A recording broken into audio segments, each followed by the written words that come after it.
ਮੰਗਾ ਰੱਬ ਤੋਂ ਦੁਆਵਾਂ ਖੁਸ਼ ਵਸੇ ਤੂੰ, ਆਵੇ ਦੁੱਖ ਨਾ ਕੋਈ ਹਰ ਵੇਲੇ ਹੱਸੇ ਤੂੰ।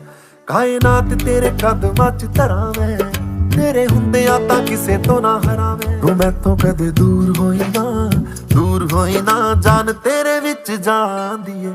ਤੇਰੇ ਤੋਂ ਸੋਹਣਾ ਹੋਰ ਕੋਈ ਨਾ ਜੀ ਮੈਨੂੰ ਕਸਮ ਕੁਰਾਨੀ, ਤੇਰੇ ਤੋਂ ਸੋਹਣਾ ਹੋਰ ਕੋਈ ਨਾ ਜੀ ਮੈਨੂੰ ਕਸਮ ਕੁਰਾਨੀ, ਤੇਰੇ ਤੋਂ ਸੋਹਣਾ ਹੋਰ ਕੋਈ ਨਾ ਜੀ ਮੈਨੂੰ ਕਸਮ